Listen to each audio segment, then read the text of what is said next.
About ACU, some letters and stuff, because I know they had a good academic program, whatever. And so I sent some letters back for that. And then during our football season, I would get calls every now and then from Coach Collins. I never really paid attention to him because I was just trying to finish out the football season. And then after Christmas break, when the season was over and as January started, I kept getting calls from Coach Collins. And so I finally decided to come out and see what ACU was about.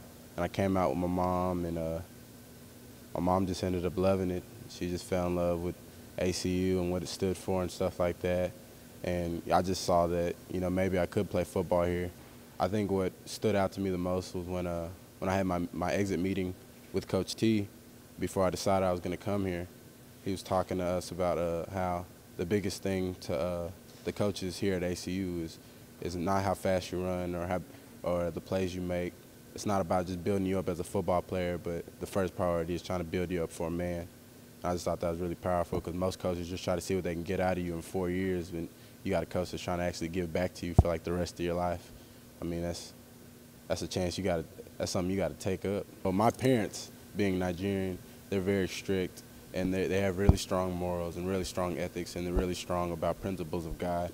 And anything that they feel like might violate it needs to be canceled out, expelled, whatever.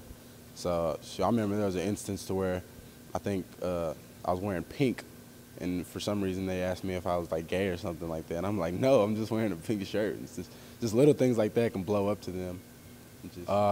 Just trying to obey.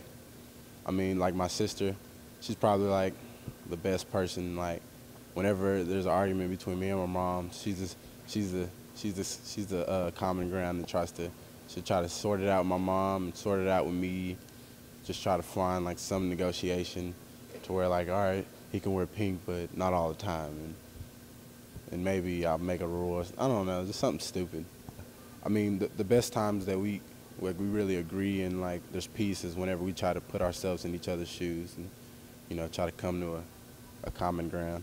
Well, I first started playing football because my big brother played football, and I pretty much looked up to him because I used to be like a real big time nerd.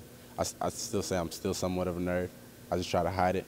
But yeah, I started playing football freshman year because some of my other friends were playing, and I started playing. And I mean, it wasn't that I was always just crazy excited about it, but what gets my motor going is just seeing my friends get pumped and making them play, and seeing them get crunk, or they make a play and I get crunk for them. That's what I really go on. Whatever.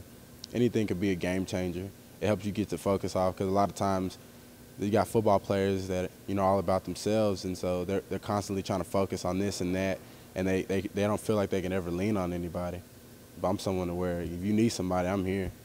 Shoot, it's just a fun sport. I'm a big, I told you I'm a nerd, so I am a big comic book nerd too. So I stay in comic books and Marvel, DC, whatever. That's me. I sleep a lot. I don't know. Maybe I'm pretty boring without football. But yeah, I want to become a chiropractor, and I want to do something in missions too. I lately added a minor in missions, so I'm trying to see maybe I can do missions on the side, or maybe become a medical missionary. Just trying to keep my options open. I always tell my roommate, I said the only way I know if I'm supposed to go to the NFL, and I made this deal with God, is if I was to go on to the Dallas Cowboys. That's the only way. If the Cowboys want me, I'm there. I try to follow Christ as best as I can. I'm not the best. I'm not perfect, but I do try. I mean, if anything, anything I am, anything good about me came from God, so I give all the glory to Him. She was just staying in the Word, stuff like that. It helps mature me a lot. Shows me a lot of things that I don't know, and reminds me a lot of things that I forget. Sometimes it gets real hard just because football is a sport that's real set apart from God, just because it's all about focusing in on what you need to do and just you. But it's just really just trying to talk to yourself through practice, just everything you do. If you can run fast, you just know that the reason you can run fast is because God gave you that talent so that you can glorify Him. Or if you're good at catching the balls, because God gave it to you so you can glorify Him. So just trying to keep reminding people, keep reminding myself, because if I don't, sometimes it can get real easy to where I can turn it into the Derek show instead of God's show.